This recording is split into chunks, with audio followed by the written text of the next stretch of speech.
I do want to pivot into you mentioned and loop back around on what you said in regards to estate planning. I had a friend of mine, and you're exactly right, where he was actually going from one family office to another family office, and one family office or advisors, they went ahead and made this huge complicated structure. And he actually, the other family office, when he migrated over, they said you didn't need all this, and they ended up having to basically Mm. destroy it all and restructure everything back up. And it spent not only time, energy, and effort, Yeah. but also millions of dollars to restructure But it. let me And say like on you mentioned, estate, simplicity is key. let me say this about estate planning. Sometimes you have to be complex.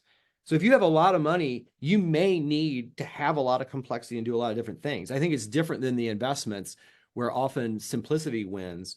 And and I think complexity often is necessary for effective estate planning. Now, I think some things are needlessly complex where people have, they have four trusts when they can have one or two. Absolutely. But often there's reasons why, maybe a strategy you did 10 years ago, you're doing something else now, and it may require a different trust or a different strategy. But let me just say this about estate planning and the really wealthy in America and tax and legal advisors. So like if you're a family and you're looking at like if the older generation died tomorrow and you have like a $50 million uh projected estate tax, you've already lost, right?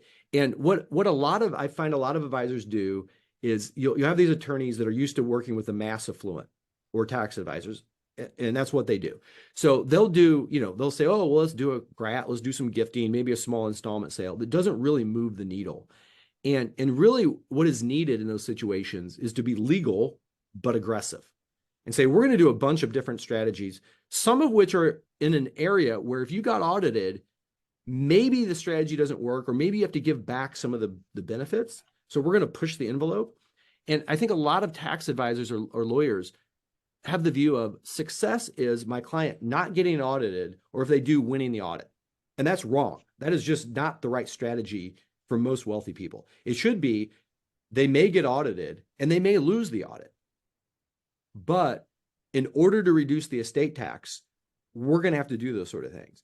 And I've seen this work time and time again where someone comes to us and they have a projected $50 million estate tax. In fact, it's just happening now. We had a family that came to us in 2007, and G1, Mr. and Mrs. were in their, I guess they were in their early 70s. And we projected that if they both died the next day, the family would owe $60 million in estate tax. So now it's 2023. The husband died in 2013. No estate tax was due because of the marital deduction and other things. If the matriarch died tomorrow and she's like 91, there would be zero estate tax due. Zero. We have gotten it from 60 million to zero.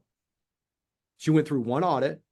We had to reduce down a bit of the benefit, but there's been incredibly appropriate and aggressive estate planning, plus the way the family trusts are administered, where we're not being done in the most aggressive tax fashion they could be. And I see this ignored over and over and over, is families, again, running around trying to get that extra long-term 1% to 2% investment return and ignoring their $60 million optional tax. I mean, the estate tax, if you are willing to do it and begin early enough, is optional.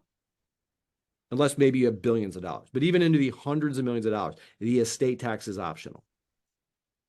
How did you structure it, and what was the time horizon to get it down to zero? You said, We this started was on day 2007. one, and when we started Yeah. working with them in 2007, we started day one. We started doing different investment partnerships. We were taking discounts, and we were doing installment sales. We were doing rolling grats. We did a strategy with an insurance policy where you basically it basically allows you to get a huge discount in somebody's estate when they own a life insurance policy. It's not that they're the insured or even the beneficiary.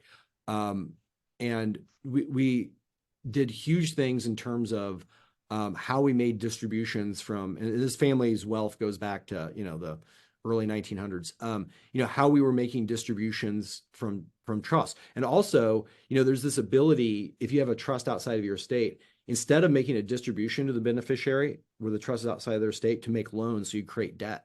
So we've created a lot of debt instead of distributions and funding living expenses of both G1 and G2. So yeah, there's all sorts of things that can be done that are incredibly effective, that save millions or tens of millions of dollars that you can do.